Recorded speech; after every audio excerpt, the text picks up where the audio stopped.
best episode yet.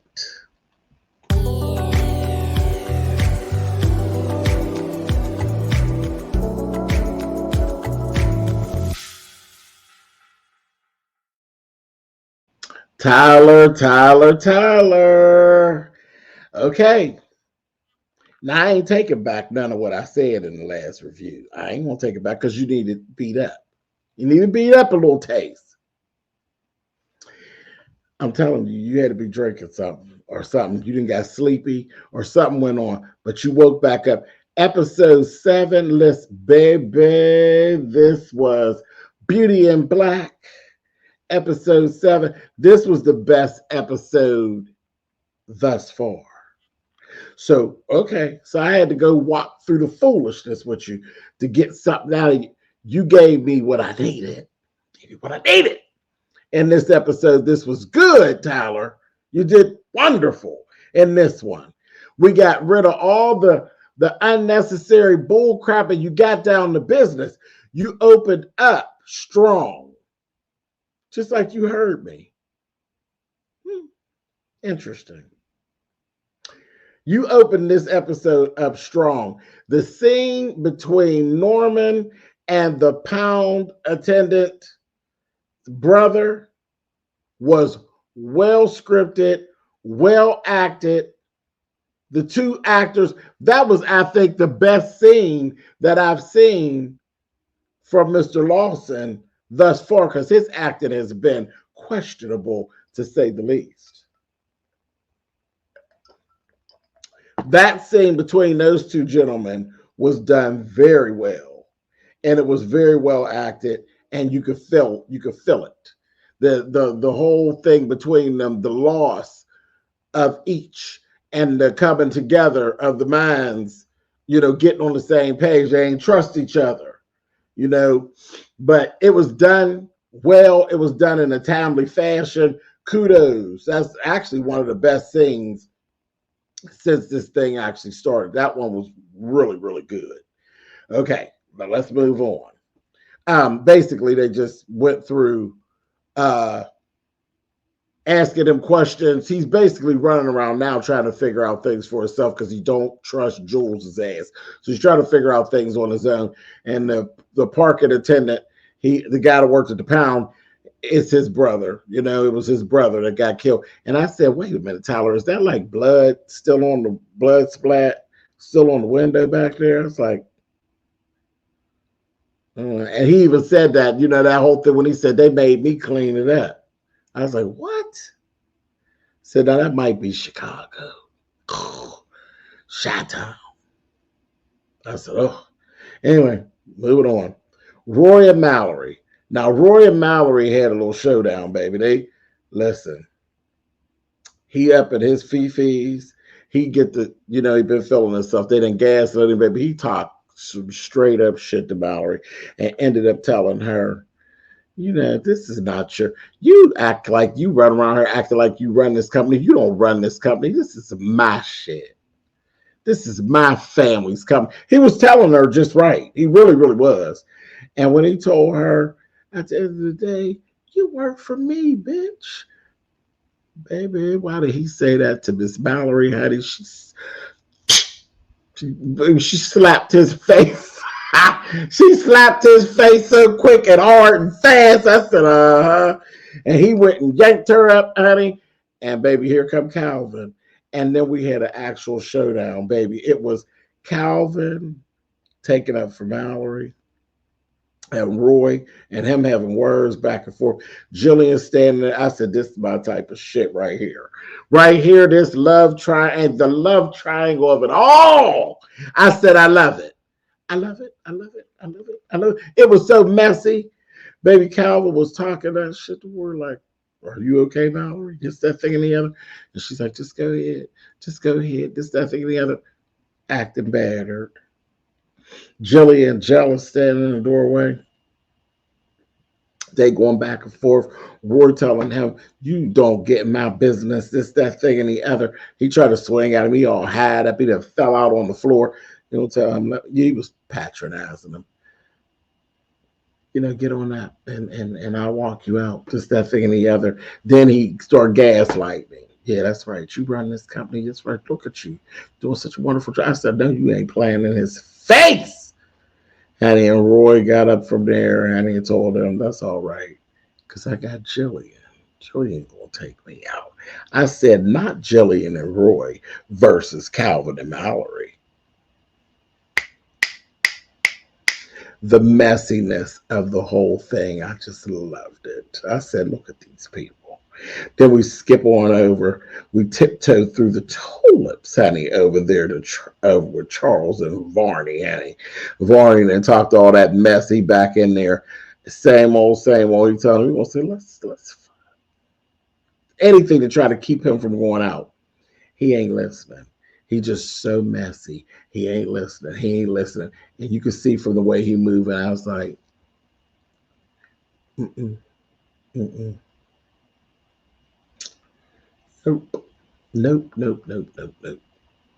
Just not no good look for you, Charles. Now I was reading through the lines there. I said, Charles, you too loose. It's that same old loose behavior. He talked about going to the club, this, that, and the other. On and on and on. They went back and forth with this conversation. I love you. Yeah, you love me. Blah, blah, blah, blah. He tried to force him out the closet. Blah, blah, blah. He tried to talk about it going out of the club. Talk about it going home.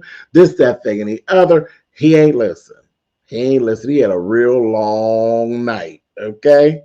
See, I'm going to the club. He like, all right. He said, you call me when you get home. Okay, I'm going to call you. He said, you ain't going to call me.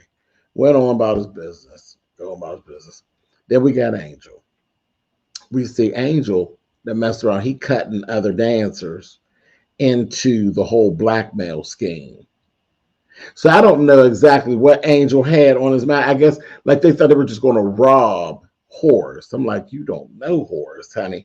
But he done cut these other dancers. This is a little cute little dancer, but he's back and forth. He act like he tough, but he ain't really tough. He act like he's straight, but he ain't really straight. He really just out there do something strange for a little piece of change, all flip-floppy. I'm like, all of y'all ain't shit. This is what it is. I'm like, Angel, you doing too much. You're doing too much. Anyway, moving on. We got Jillian and Calvin. The two of them are arguing. They're at each other's throats. And he's saying, why are you bothering me? Like, what are you talking to me about? Because he basically done cut her loose and was done with it. He got his eyes on the prize. He done bagged Mallory. Okay? He told her, she said, because you're my man. He said, no, I'm not. She said, since when? He said, since you started fucking the boss. Because you started this. She told him, baby, I'm going to get you and I'm going to get even. She said, I'm about to rain icicles on you, motherfucker. I said, I'm on. He told her, he don't like you. He don't like you at all. Don't you even kid yourself. He's using you.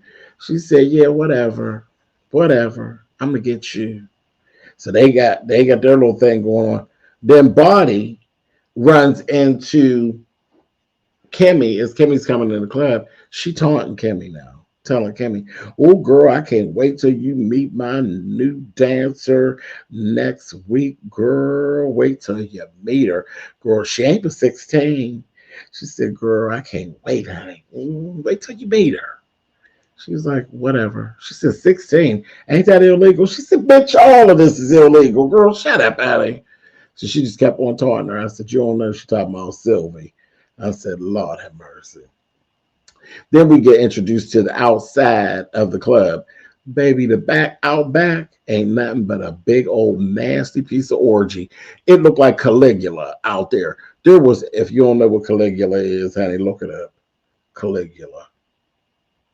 Some of you younger ones, if you don't know your Greek mythology and different things, honey, go look up Caligula, honey. Whew, that's what it looked like back there, baby. This old nasty piece of orgy going on outside in the back of the club. I said, again, Tyler, I think you twisting up where we at. That looked like an Atlanta type of situation because the weather in Atlanta would carry that. Baby, it's cold in Chicago. Ain't nobody screwing with their feet hanging out no car in Chicago. You have icicles hanging off your puss, honey. So I'm like, again, we got this Atlanta behavior. So even the summertime in Chicago ain't hot like that. You out hanging out in a car. And we know it's not hot out because if you're not paying attention to the authenticity of what you got going on. We got Mallory walking around all day in a trench coat, badass trench coat.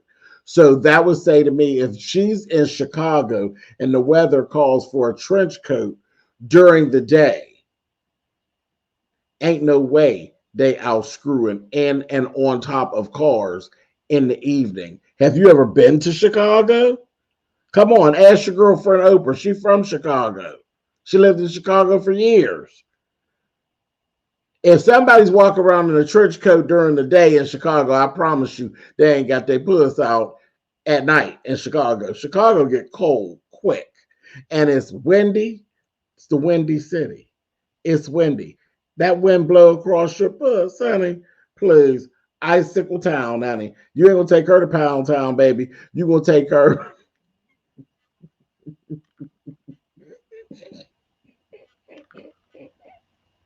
She's gonna need a little antifreeze on that puss, honey. But anyway, listen, let's not go there. But big old orgy in the back. So it was so crowded. Pops, Horace, he didn't want to go inside the club. He told send Kimmy out. He sends Kimmy out there. Kimmy ends up coming out, gets everything set up. He got another little house. He gives her these keys, tells her he wants Angel to come there. He didn't want to come to her place. And he's like, why are you living in that space? If you're making the kind of money I'm giving you and stuff, why are you living in that little hotel thing? He don't know that she's giving the money and the money's all going to doggone Jules with his bull crap. He don't know.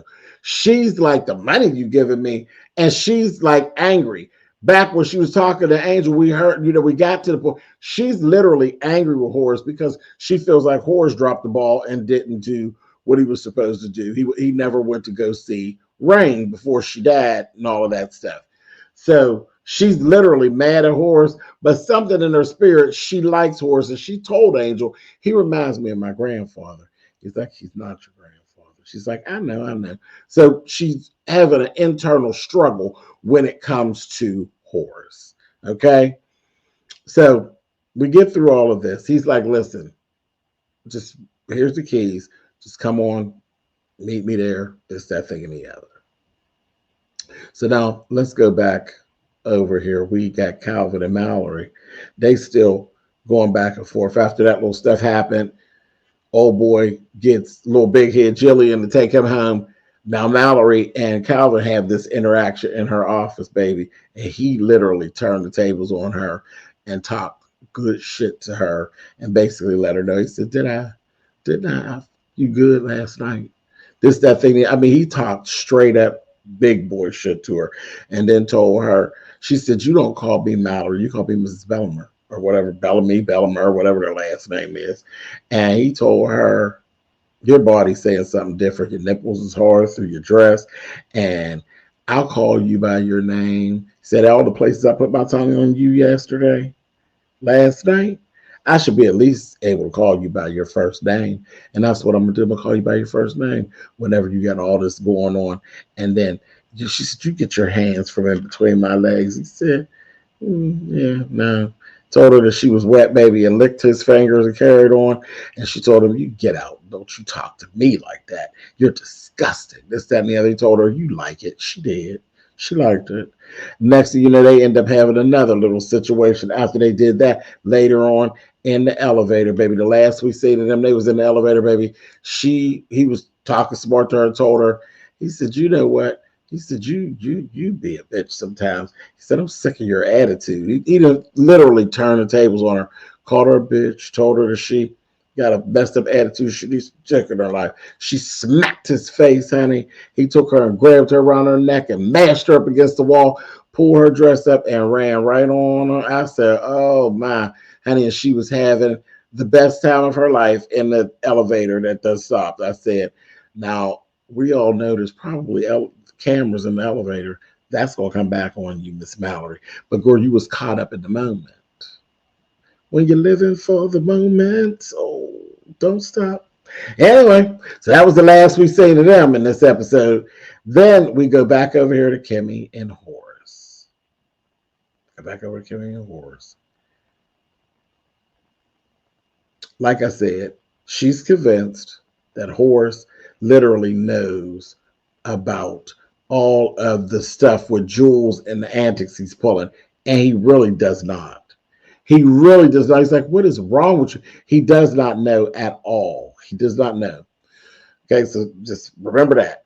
Jules ends up pulling up on Norman and called on the phone. He's like, why are you calling me so much? He's going back and forth. He said, why ain't you calling me? I heard you needed a cleanup crew. Why ain't you tell me? Why ain't you come to me? This, that, thing, and the other. They going boom, boom, boom, back and forth. Norman's like yelling and all of this. And he basically is really fed up.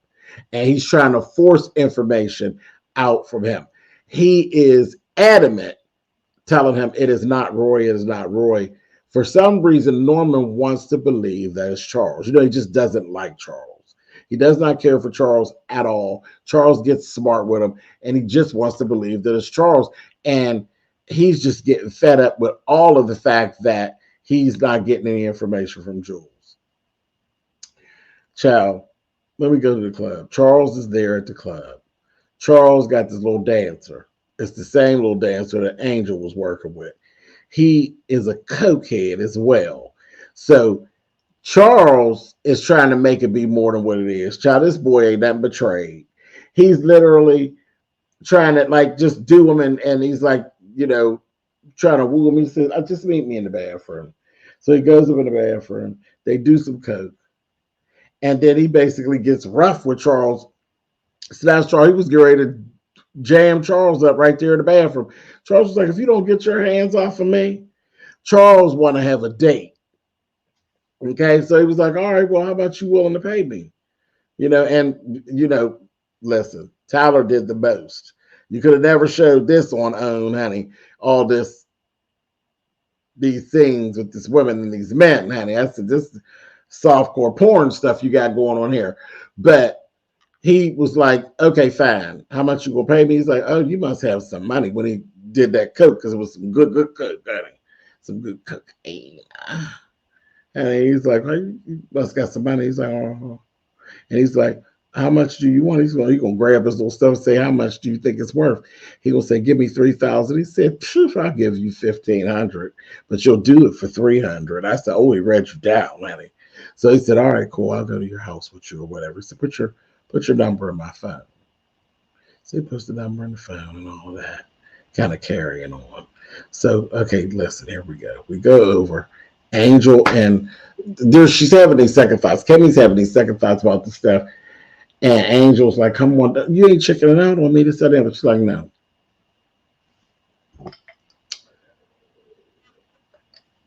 They get outside. She's like, whose car is this? And where's your boys and whatever that was supposed, you know, they used to get a ride with. Whose car is this? He's like, I got everything set up, this, that, and the other. And she's like, wait a minute. Who are they? Can we trust them? This, that, and the other. She told him, don't hurt him. I don't want him to get hurt. And he's like, and he's not going to get hurt, this, that, thing, and the other. I'm like, you making a big mistake. And she knows, she can feel in her spirit, this just ain't right. But she going on with it. And he's telling her, no. They're going to meet us there. This, that, thing, and the other. On and on and on. I said, okay. They weren't supposed to be doing that. They were supposed to just get a ride, like they would be getting a ride home, but they were going to get dropped off there at the place. But now somebody left them their car and all this. I said, girl, that is all flags for no, don't do it. No, don't do it. So end up doing all that. They go ahead, they get over to the house, pull up, they go, and she's like, where your boys at? Told they're going to meet you there. Where they at? To get the car back or whatever. And do whatever they was going to do. I guess just try to blackmail them is what she's thinking. They go on up in the house. They and their horse is in there waiting. She's like, you want me to wait out in the car? He's like, no, you can just stay down here. And they're going to go upstairs. Nice house. You know, it's a little house. Maybe no mansion. It's a nice house. So the two of them go upstairs. Angel just jittery and moving around. I'm like, he telling himself, he keep texting. And he said, who you texting? He said, I'm texting. Now, he don't know who Horace is and all the stuff Horace did. It's like, who did you text? He's like, oh, I'm texting my baby's mama, this, that, thing, and the other. He's like, oh, like, you still texting? Then he's like, oh, I see you want some liquor tonight. He like, oh, yes, that bourbon that we had. He's like, yeah, you said you like it. He down the hatchet for the patchy. He looked up, I said, Horace not stupid like that, Angel. Your behaviors are completely off. But Horace, he still old. It's the middle of the night, but I'm like, I know Horace ain't slow like that. So anyway, old girl's downstairs. She downstairs. And while she's down there, her phone rings. And it says rain. And she's like, what? So she answers the phone and it's Rain. And she's like, Rain, is this really you? How? How could this be you? And Rain tells her, I don't know, girl. I don't know what you talk about. Some guy came through, some old man, and he knows people that switch stuff. But I'm at this real nice place now. They moved me. I have nice accommodations, whatever. There. And she's like, oh my God. Okay, so he actually did take care of everything and more. He got her because she's in a nice, clean place. Instead of she's actually getting better and everything. And she happened to look at the monitors, baby, and she see the boys approaching, baby. They got guns drawn and whatnot, and they get ready to run up in there, baby. And you see her take off from the kitchen, and she heading up the steps. And I'm over here like, yes, Tyler, this is what we've been waiting on. This is what I'm talking about, Tyler Perry. Now, this is how you do it. That other shit from last episode, don't you ever do that again. This is how you do it. And then we see that's Charles's car driving down the back road going home, which is mama told him don't go home. Old boy told him don't go home. Old boy said, well, come back here to the hotel or come to my house. Don't go home. Don't go home. He done fell asleep in the club. Somebody done took his wallet, done took his goddamn, that high shit, done took his wallet, took his phone. He riding in his little sports car going home. He going down the road, baby. And you see snipers standing out, baby, and they hit the car and shoot the car till the car just literally just blows up. I said, oh, bye-bye, Charles. Charles, I believe, done joined our good friend Erica from the Have and Have Not Tongues. I think Charles is bye-bye, honey. Rock-a-bye, baby. Everybody, see, this is what happened when you don't listen. Now, do I really feel bad for Charles? Not really, because he didn't listen, child. But I think he over there, he sitting in the car with Miss Erica forever, honey. Poor thing. Anyway, that was it. But this is my favorite episode so far, child. Listen, you came a long way, Godfather Perry, because you really had me in a funky way in that last episode. But this one, you did your thing. I'm getting ready to go watch episode 8, which is our final episode. This better be good. All right, y'all. I'm going to see y'all shortly. Later. Good stuff. Good stuff.